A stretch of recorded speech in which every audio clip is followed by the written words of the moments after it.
Hello students, आज आपका topic solid state का लेक्चर नंबर 4, जिसमें आज हम यहाँ पर फॉर्मेशन ऑफ क्रिस्टल से रिलेटेड आगे का टॉपिक पढ़ेंगे, जिसमें ब्रेविस लैटिस के बारे में हमको पढ़ना है। तो जनरली 1848 में ब्रेविस ने ज्योमेट्रिकल कंसिडरेशन शो किया था और इसके बेसिस पर उन्होंने 14 डिफरेंट वे में जो क्रिस्टल्स होते हैं उनको अरेंज किया था। कितने? 14 डिफरेंट वेज थे। ठीक है, यानी कि अगर हम ब्रेविस की बात करें तो Brevis in 1848 showed from geometrical arrangement that there can be only 14 different ways in which similar points can be arranged. Thus there can be only 14 different space lattices। जैसा कि स्पेस लैटिस के बारे में पहले लेक्चर में बात कर चुका हूँ, इससे पहले लेक्चर में, तो स्पेस लैटिस कितने हो सकते हैं? टोटल 14 हो सकते हैं। ठीक है, अकॉर्डिंग टू ब्रेविस। तो ब्रेविस ने बताया, अगर हम ब्रेविस की बात करें तो according to Brevis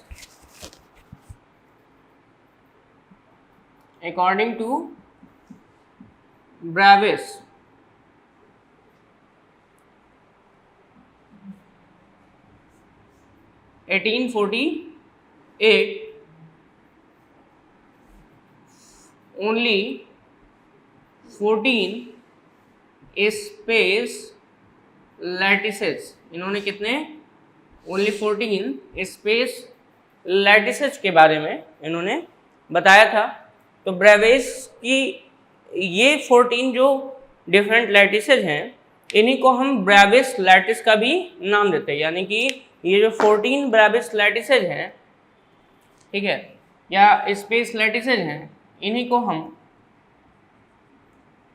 Brevis space या ब्रेविस लैटिसेज का नाम देते हैं। तो कभी भी आपसे कोई पूछे ब्रेविस लैटिसेज किसे कहते हैं, तो आप यहाँ पे कहेंगे कि ब्रेविस ने, ठीक है, 1848 में अरेंजमेंट के आधार पर, यानी कि ज्योमेट्रिकल कंसिडरेशन में पाया कि 14 डिफरेंट वेज में हम सिमिलर अरेंजमेंट कर सकते हैं और similar points can be arrange. ठीक है, और इसी के बेसिस पर इन्होंने 14 स्पेस लैटिसेस बनाए, जिन्हें हम क्या कहते हैं? ब्रेविस लैटिसेस का नाम देते हैं। ठीक है, लेकिन इन्होंने क्रिस्टल सिस्टम टोटल कितने बताया? 7 बताया। ठीक है, but on the other hand Bravais showed that there are only 7 types of crystal system. कितने टाइप्स के क्रिस्टल सिस्टम हैं? 7 प्रकार के यहाँ पर क्रिस्टल सिस्टम इन्होंने बताए।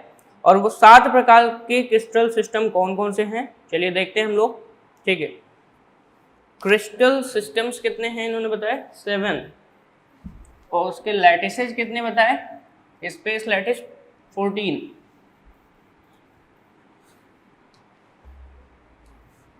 तो अब हम बात करेंगे क्रिस्टल सिस्टम्स के बारे में। तो total crystal systems according to Bravais बताया गया कितने? 7 हैं। और उनका नाम क्या क्या है? सबसे पहला क्यूबिक। सबसे पहला क्या है? क्यूबिक। दूसरा टेट्रागोनल। दूसरा क्या है? टेट्रागोनल। क्यूबिक के बाद अगला है टेट्रागोनल। थर्ड है आपका, वो है यहाँ पे आर्थोरोम्बिक।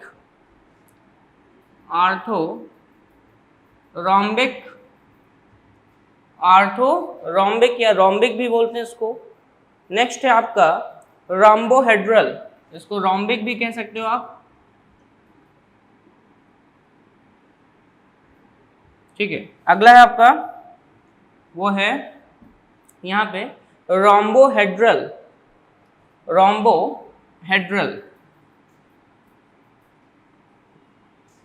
ठीक है, अगला है रोम्बोहेड्रल। और रोम्बोहेड्रल के साथ साथ इसी को हम ट्राइगोनल भी कहते हैं। इसी को हम क्या कहते हैं? ट्राइगोनल का भी नाम देते हैं। फिर है हेक्सागोनल, नेक्स्ट है हेक्सागोनल, अगला है आपका जिसे हम कहते हैं मोनोक्लिनिक और फिर ट्राइक्लिनिक, मोनोक्लिनिक और अगला है जिसे हम क्या कहते हैं ट्राइक्लिनिक का नाम लेते हैं। तो क्यूबिक, टेट्रागोनल, फिर आपका आर्थोरोम्बिक या रोम्बिक, रोम्बोहेड्रल जैसे ट्राइगोनल कहते हैं, हेक्सागोनल, मोनोक्लिनिक और ट्राइक्लिनिक यहाँ पे होते हैं, जिनमें से क्यूबिक में आपके 3 और इसी के साथ साथ अगर हम टेट्रागोनल में देखें तो 2, आर्थोरोम्बिक में टोटल यहाँ पर कितने हैं 4, रोम्बोहेड्रल में आपके 1, हेक्सागोनल में 2 और मोनोक्लिनिक और आपके ट्राइक्लिनिक में 2 और 1 3, टोटल मिला के यहाँ पे आपके ये स्पेस लैटिसेज हैं, जिनमें से सबसे पहला हम क्यूबिक की बात करें तो क्यूबिक में कुछ क्वालिटीज़ होती हैं। वो क्वालिटीज़ कौन कौन सी हैं जैसे कि मैं बता चुका हूँ, A=B=C मैंने क्यूबिक के लिए बताया था।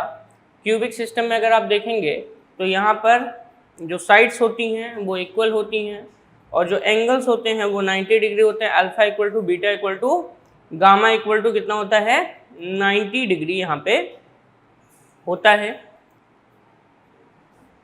ठीक है। Alpha equal to beta equal to gamma equal to 90 degree का केस होता है। तो यहाँ पे क्यूबिक के लिए हम क्या लिख सकते हैं A=B=C and alpha equal to beta equal to gamma equal to कितना 90 डिग्री, ठीक है, क्यूबिक के केस में।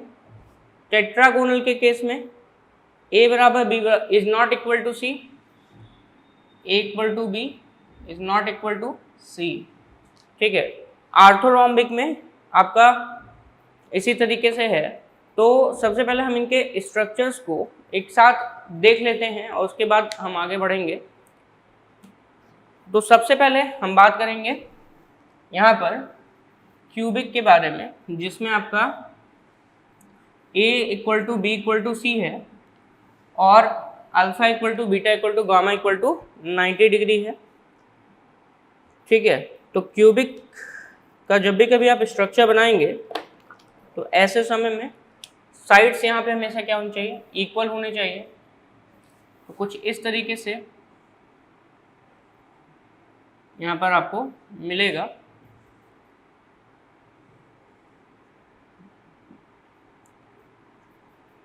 ठीक है। ये आपका कौन सा हो गया, ये आपका हो गया क्यूबिक, जिसमें अगर हम साइड्स की बात करें तो A इधर की साइड B और इधर की साइड C होती है और तीनों साइड्स आपस में क्या होती हैं यहाँ पे इक्वल होती है। A, B और C तीनों साइड्स इक्वल होती हैं। एंगल की बात करें तो यहाँ पर इसके अबाउट ये एंगल अल्फ़ा, ये मान लेते हैं बीटा है और ये कौन सा है गामा है। तो तीनों एंगल एक दूसरे से कितना एंगल बनाते हैं 90 डिग्री पर होते हैं, ठीक है। तो ये आपका कौन सा सिस्टम है क्यूबिक सिस्टम के अंतर्गत आता है, ठीक है। यहीं पर अगला है जिसे हम क्या कहते हैं टेट्रागोनल, अगला है। और क्यूबिक में अगर आप देखेंगे तो यहाँ पर सिंपल, बॉडी सेंटर्ड और फेस सेंटर्ड ये 3 आते हैं। कितने आते हैं सिंपल आते हैं, बॉडी सेंटर्ड आते हैं और फेस आते हैं। Simple cubic, body centred cubic और फेस सेंटर्ड क्यूबिक। जैसा कि मैं बता चुका हूँ आपको कि बॉडी सेंटर्ड, फेस सेंटर्ड में बॉडी में हमेशा बीच में एक पॉइंट लिया जाता है, एटम होता है, और फेस सेंटर्ड में जितने भी फेसेज होते हैं वहाँ पर एटम्स पाए जाते हैं। क्लियर। तो ये तो बात हो गई किसके बारे में सिंपल, बॉडी सेंटर्ड और फेस सेंटर्ड, वो भी क्यूबिक में आते हैं। Simple cubic, body centred cubic और फेस सेंटर्ड क्यूबिक, जिसे हम जनरली SC, BCC और FCC का नाम लेते हैं। ये तो आपको मैं पहले भी बता चुका हूँ कि कब सिंपल क्यूबिक होगा, कब बॉडी सेंटर्ड क्यूबिक होगा और जब कब फेस सेंटर्ड क्यूबिक होगा। ठीक है, तो ये क्यूबिक सिस्टम हो गया। इसी के साथ साथ अगला है जिसका नाम है वो है यहाँ पे टेट्रागोनल।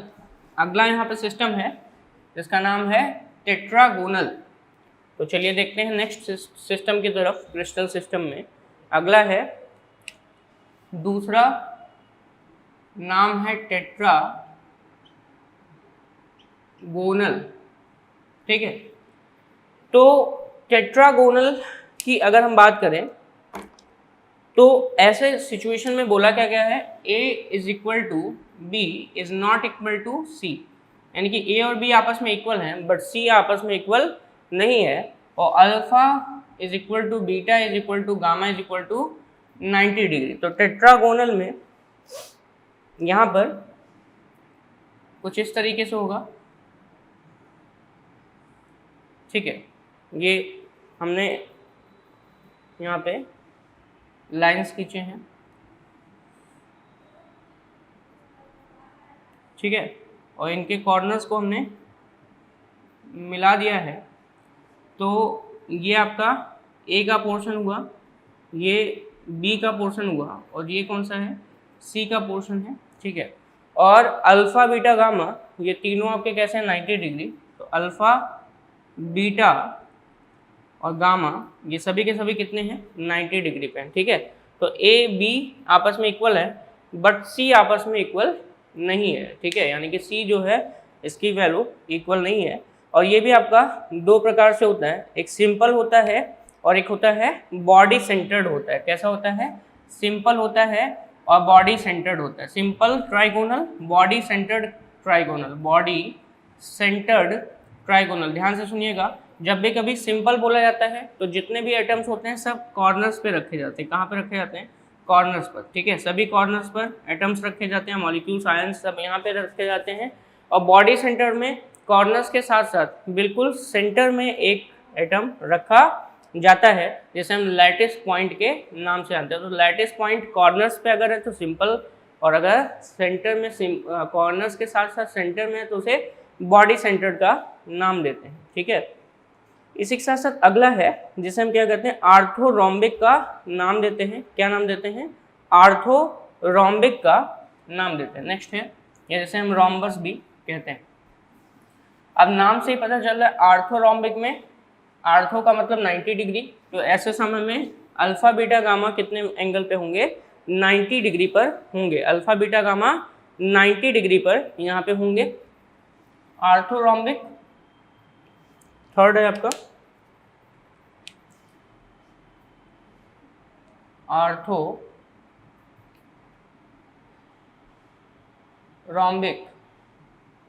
इसकी अगर बात करें तो आर्थोरोम्बिक में पहली बात तो A is not equal to B is not equal to C, यानी कि तीनों आपस में इक्वल नहीं होते हैं। Alpha equal to beta equal to gamma equal to कितना, 90 डिग्री यहाँ पे होता है। और ऐसे समय में सेम ऐसे आप बनाएंगे, बस ध्यान में ये रखना है कि यहाँ पर कौन सा आपस में इक्वल नहीं है। ठीक है, कौन सा आपस में इक्वल नहीं है।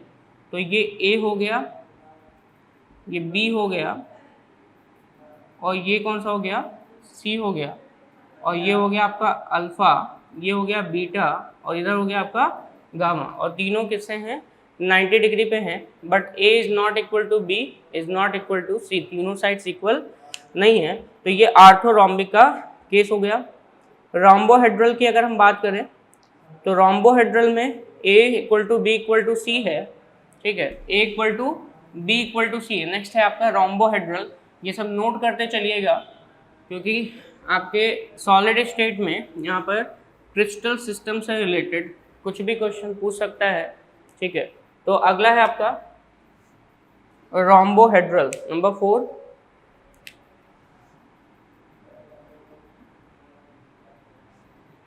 रोम्बोहेड्रल, या जैसे हम क्या बोलते हैं, ट्राइगोनल का नाम देते हैं, जैसे हम क्या कहते हैं, ट्राइगोनल का नाम देते हैं। ठीक है, तो रोम्बोहेड्रल और ट्राइगोनल में डिफरेंस क्या है, ध्यान से देखिएगा, या दोनों सेम है। तो यहाँ पे बाकी सभी में डिफरेंस क्या है, a equal to b equal to c है, but alpha is not equal to, beta is not equal to, gamma equal to 90 degree. यानी कि यहाँ पे अगर देखा जाए तो alpha equal to beta equal to gamma is not equal to 90 degree. मतलब यहाँ पे अगर आप देखेंगे तो 90 डिग्री के बराबर ना तो यहाँ पे तीनों एंगल नहीं होते। ठीक है, ये ध्यान में रखना है। तो ऐसे समय में सपोज दैट ये मान के चलिए कि रोम्बोहेड्रल कैसे आप फील करेंगे कैसा होता है। तो मान लेते हैं एक डिब्बा है हमारे पास जो कि क्यूबिकल शेप में डिब्बा है। ठीक है, क्योंकि यहाँ पे ए बी सी तीनों बराबर है, तो ऐसे समय में क्यूब सिस्टम मान के चलिए कि क्यूब का एक डिब्बा है और उसको मैंने किसी सरफेस पर चिपका दिया है। ठीक है, और चिपकाने के बाद उसके अपर सरफेस जो कि अभी 90 डिग्री पर था उस पर मैंने एक प्रेशर अप्लाई किया। तो प्रेशर अप्लाई करने पे डिब्बे का लोअर पोर्शन तो सरफेस के टच में है, अपर सरफेस जो है वो कुछ थोड़ा सा टिल्ट हो जाता है। तो ऐसे समय में जो डिब्बा बनेगा, इधर का भी सरफेस, इधर से भी फेस जो है वो टिल्ट हो गया। ठीक है, ऊपर का फेस साथ में भी उसी की तरफ शिफ्ट होगा। तो ऐसे समय में यानी कि सरफेस तो नीचे का सेम रहेगा, लेकिन बट ऐसे वाला जो ऐसे हो गया है वो आपका कैसा सिस्टम बनेगा, रोम्बोहेड्रल का बनेगा। तो कुछ इस तरीके से है। ठीक है, कुछ इस तरीके से है। ये एक आप बनाओगे और इसी के जस्ट साथ एक और आप बनाओगे।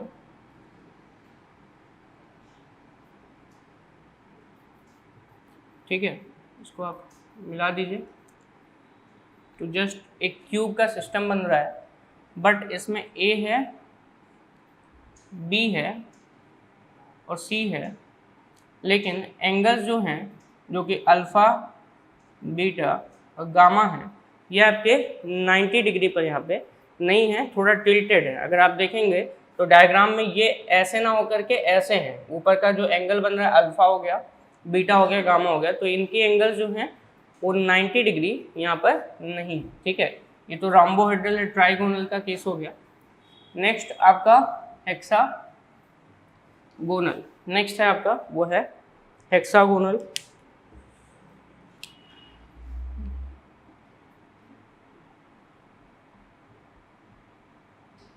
हेक्सागोनल, तो अगर हम हेक्सागोनल की बात करें तो ऐसे समय में a equal to b is not equal to c. ऐसे समय में क्या है, a equal to b is not equal to c, यानी कि a b के बराबर है बट c आपस में इक्वल नहीं है।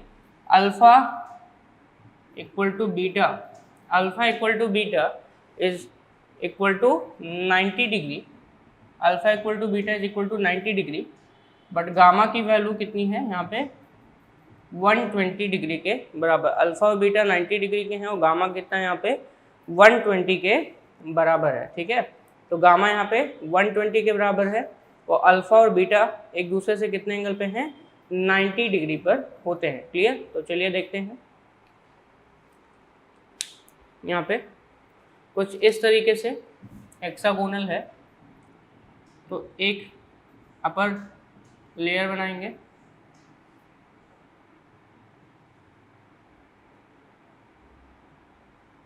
ठीक है, और उसी के जस्ट नीचे एक और बनाएंगे।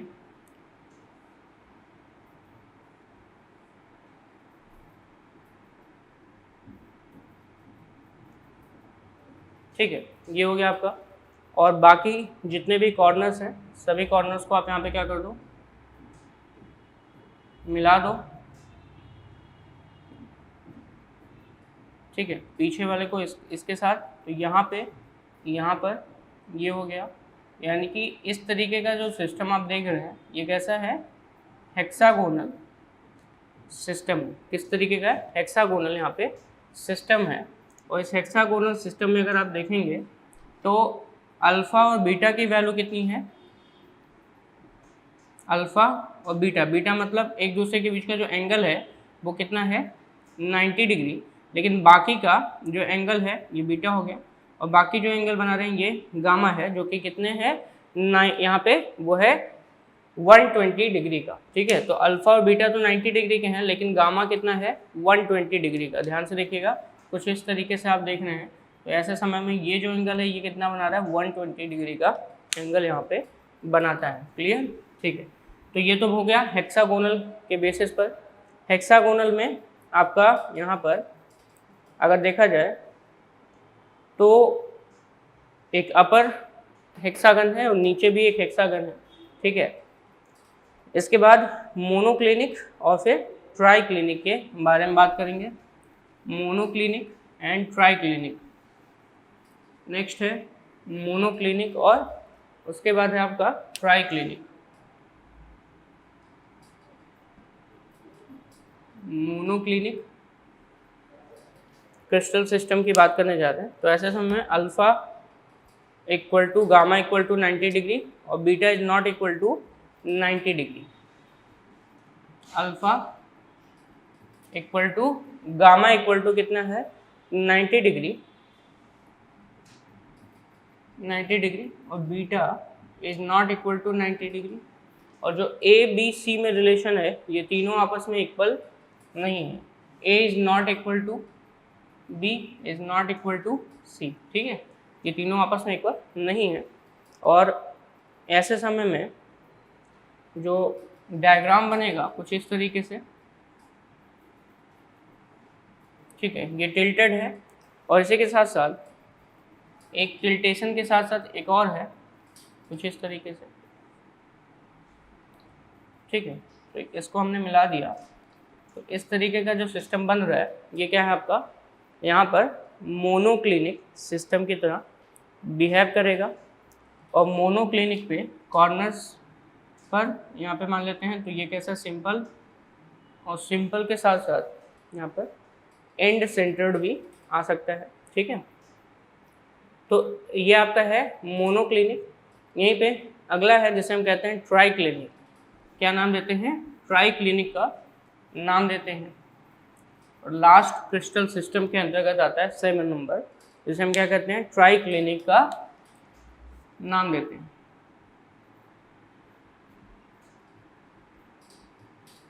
ट्राइक्लिनिक, तो जनरली अगर हम ट्राइक्लिनिक की बात करें तो ऐसे में a is not equal to b is not equal to c, alpha is not equal to beta is not equal to gamma is not equal to 90 degree. ना तो इसमें तीनों साइड्स बराबर होते हैं और ना ही अल्फ़ा बीटा गामा ये आपके कैसे होते हैं 90 डिग्री पे होते हैं। और इसको बनाने का तरीका है कुछ इस तरीके से।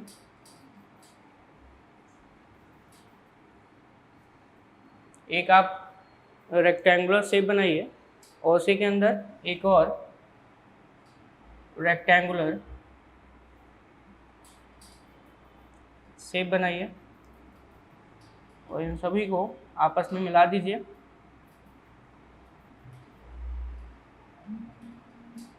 तो ऐसे समय में यहाँ पे जो भी वैल्यू बनती है या जो भी स्ट्रक्चर बनता है वो किसका बनता है? आपका ट्राइक्लिनिक का स्ट्रक्चर यहाँ पे बनता है। ठीक है, जिसमें कॉर्नर्स पर एटम्स रखे होते हैं। ठीक है, कॉर्नर्स पर एटम्स रखे जाते हैं। ठीक है, तो ये किसका है? ट्राइक्लिनिक का। और इस समय जो आप देख रहे हैं यहाँ पे अल्फ़ा बीटा गामा तीनों का भी एंगल 90 डिग्री नहीं होता है। तो ये तो बात हो गई यहाँ पे किसके बारे में? आपके क्रिस्टल सिस्टम्स के बारे में। तो ये टोटल 7 आपको मैंने यहाँ पे क्रिस्टल सिस्टम्स के बारे में बताया। इसी के साथ साथ अब हम बात करेंगे यहाँ पर वो है एनालिसिस ऑफ क्यूबिक सिस्टम, क्योंकि क्यूबिक सिस्टम ही यहाँ पे सबसे ज़्यादा इम्पॉर्टेंट है। तो क्यूबिक सिस्टम का सबसे पहले हम number of atoms in per unit cell देखेंगे। जैसा कि यूनिट सेल मैंने आपको इससे पहले के लेक्चर में बताया था कि यूनिट सेल जनरली एक क्यूब का जो सिस्टम है उसी को सिंगल क्यूब को हम क्यूबिक सिस्टम के रूप में या एक तरीके से उसे हम क्या कहते हैं यहाँ पर यूनिट सेल का नाम देते हैं। तो नेक्स्ट टॉपिक है वो है एनालिसिस ऑफ क्यूबिक सिस्टम, क्योंकि सबसे पहला हमारा और मेन जो है वो है क्यूबिक। तो इसमें हम स्टार्ट करेंगे वो है क्यूबिक सिस्टम की एनालिसिस में नंबर ऑफ एटम्स निकालने का तरीका, formula.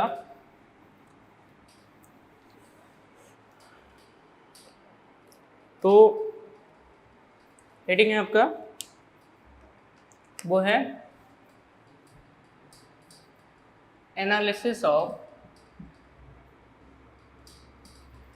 Cubic system, analysis of cubic system, जिसमें से सबसे पहला है वो है number of atoms in per unit cell.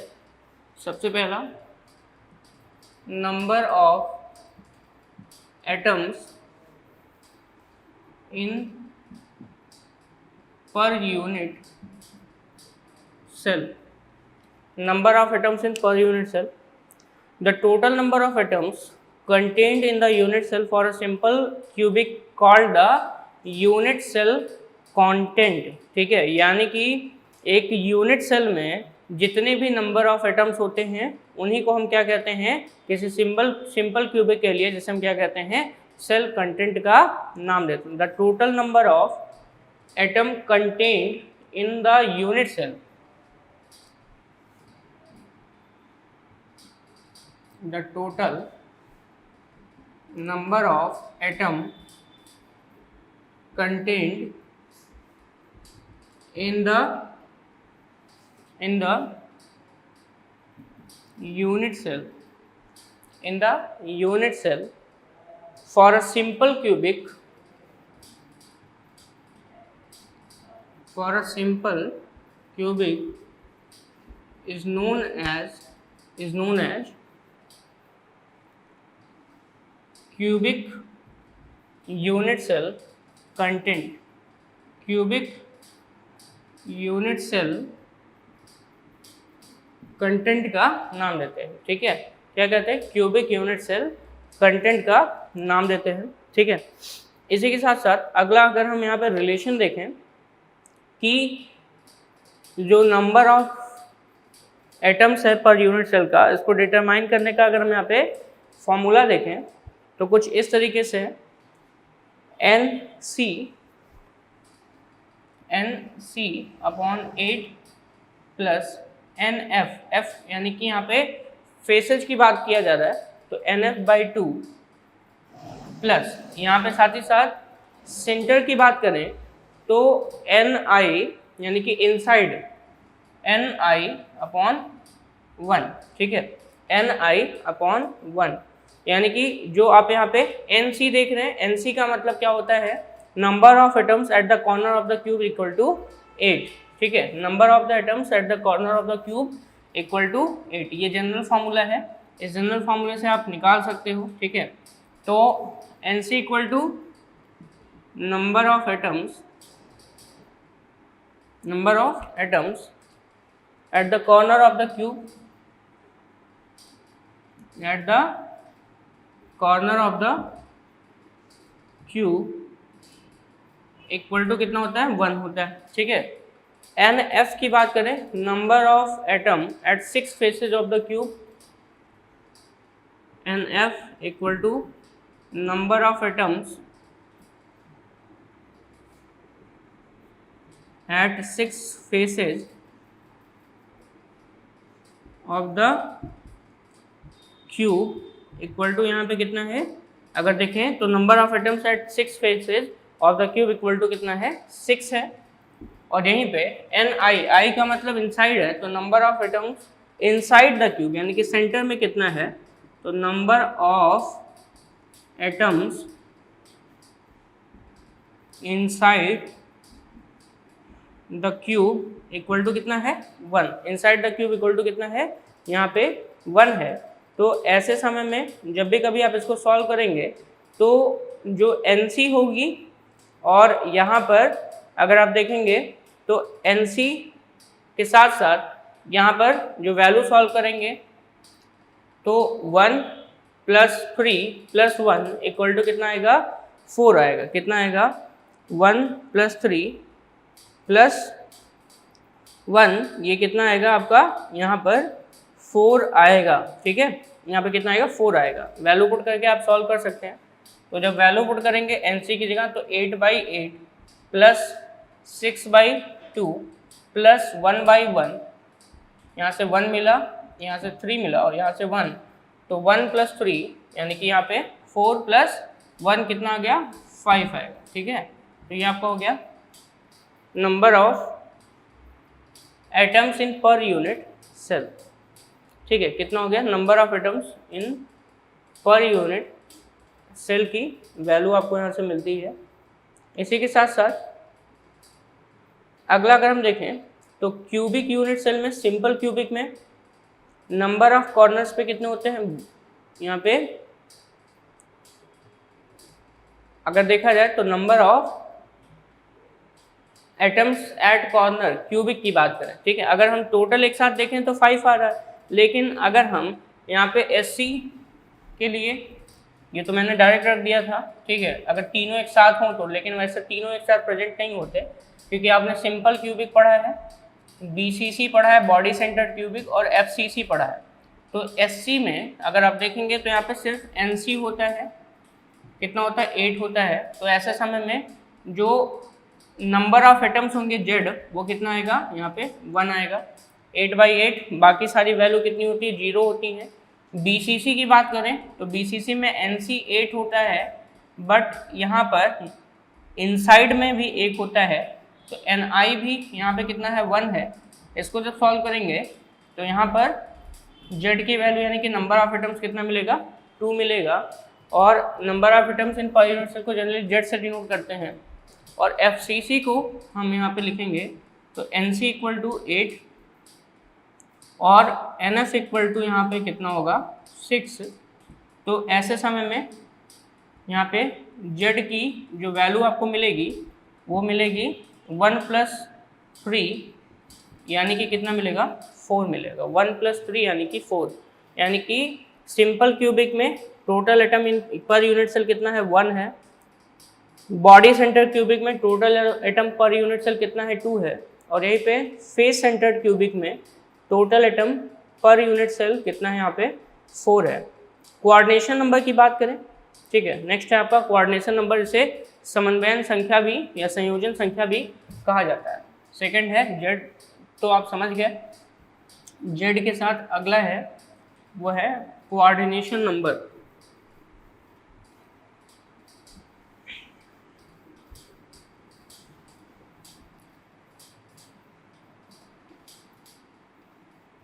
Coordination number या जैसे संयोजन संख्या का नाम देते हैं। चलिए देखते हैं। दूसरा है कोऑर्डिनेशन नंबर या सहसंयोजन संख्या का नाम देते हैं। तो जनरली इसे हम CN से डिनोट करते हैं, CN से डिनोट करते हैं। It is defined as the number of nearest neighboring or touching particles with other particle present in a crystal is called its coordination number. It is defined as the number of nearest neighboring or touching particles. अगर coordination number की बात करें तो it is the number of neighboring or touching particles, neighboring or touching particles with other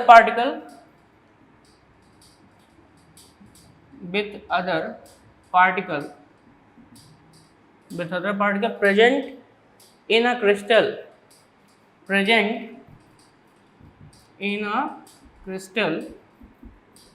is known as coordination number. It depends upon structure of crystal. जो coordination number है ये depend करता है, depends upon coordination of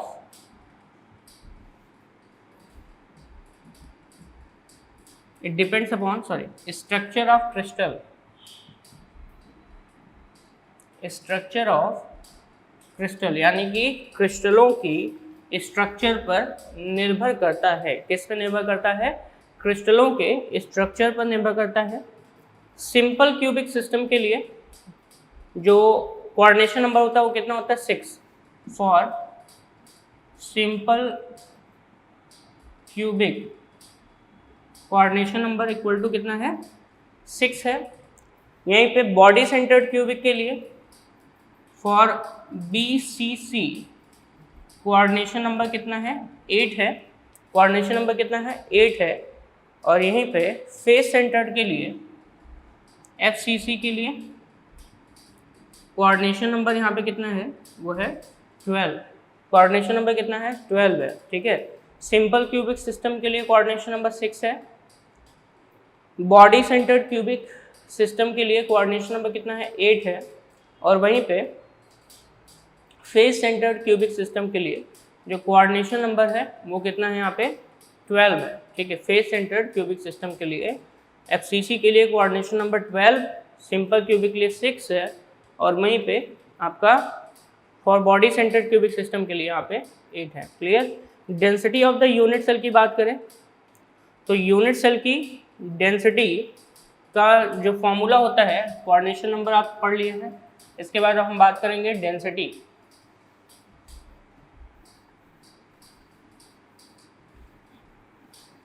density of the unit cell.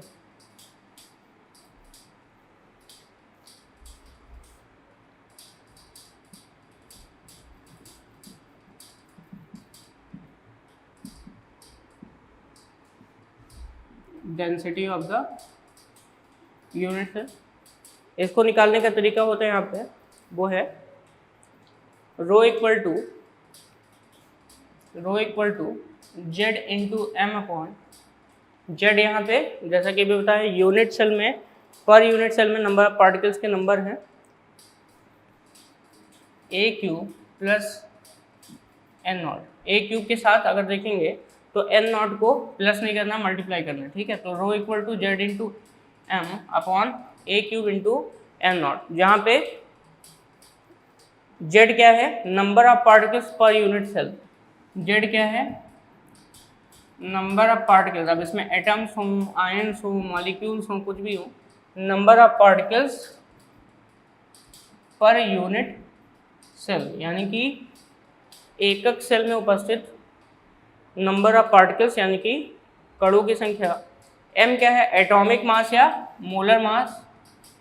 m atomic mass, अगर atom है तो atomic mass, या फिर यहाँ पे अणु भार या मॉलिक्यूलर मास, या जिसे हम क्या कहते हैं? आणविक द्रव्यमान का नाम देते हैं। a क्या है? ये है आपका एज लेंथ, जिसे हम क्या कहते हैं? साइज, यानी कि जो किनारों का एक तरीके से लंबाई है, वो यूनिट सेल के एज लेंथ की बात यहाँ पे की गई है, edge length of the unit cell. और जनरली इसको हम किस में रखते हैं? सेंटीमीटर में रखते हैं। किस में रखते हैं? सेंटीमीटर में। इसी के साथ साथ ए क्यूब है, जिसे हम क्या कहते हैं? वॉल्यूम ऑफ द सेल, क्योंकि यहाँ पे एज ही है, एज का लेंथ है, उसको 3 बार आपने क्या किया? मल्टीप्लाई कर दिया है। तो आपको भी पता है कि एल क्यूब, ए क्यूब, ये सब क्या होते हैं? वॉल्यूम होते हैं। तो वॉल्यूम यहाँ पे दिया गया है, volume of the unit cell. ठीक है। Volume of the unit cell, ये इसकी वैल्यू है। एन नॉट आप जानते ही हैं, जिसे हम क्या कहते हैं? अवोगाद्रो नंबर का नाम देते हैं। N naught Avogadro's number. ठीक है। इसे हम क्या कहते हैं? अवोगाद्रोज नंबर का नाम देते हैं। ठीक है। इसी के साथ साथ नेक्स्ट है, वो है आपका यहाँ पर पैकिंग फ्रैक्शन। क्या कहते हो आप यहाँ पे? जिसे हम क्या कहते हैं? पैकिंग फ्रैक्शन का नाम देते हैं, PF। अगला है, ये तो आपको density of the unit cell निकालने का फॉर्मूला बताया मैंने। ठीक है। और इसी के साथ साथ हाँ ये भी चीज़ समझिए, अवोगाड्रो नंबर की वैल्यू कितनी होती है 6.023 इंटू 10⁻23 मोल इनवर्स पर मोल में जो नंबर्स होते हैं वो आपके इतने होते हैं, ठीक है। नेक्स्ट है आपका वो है packing fraction. Packing fraction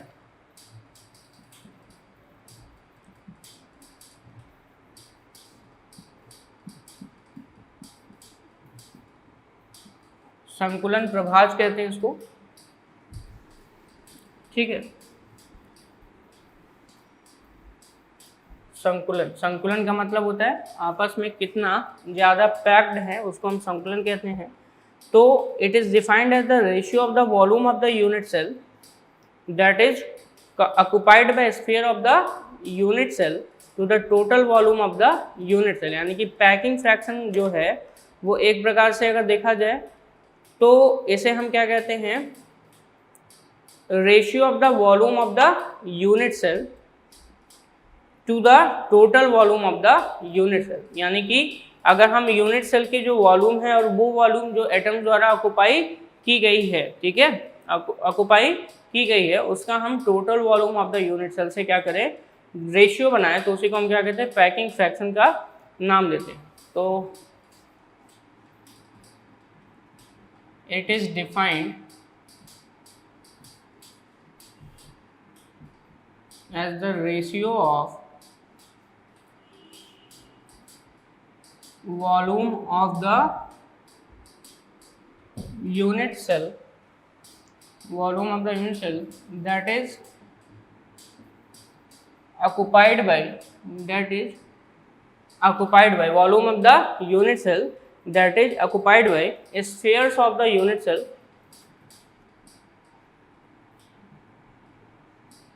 spheres of the unit cell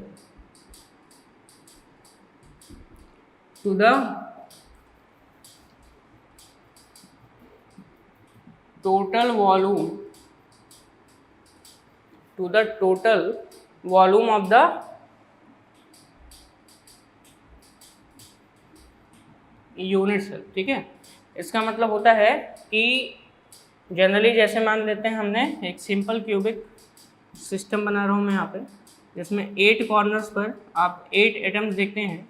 तो मान लेते हैं एक हो गया, 2 हो गया, ऐसे ही करके हर एक कॉर्नर पे क्या होता है, एटम्स पाए जाते हैं।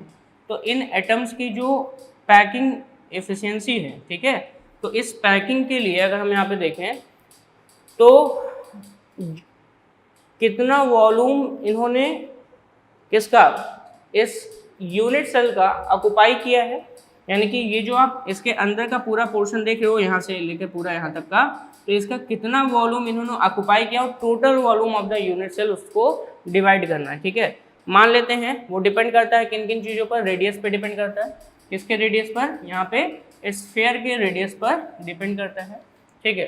तो ऐसे समय में सबसे पहले हम एटम का क्या निकालते हैं, वॉल्यूम निकालते हैं, और एटम के वॉल्यूम को जेड से हम मल्टीप्लाई कर देते हैं, क्योंकि number of atoms per unit cell हमको पता होनी चाहिए।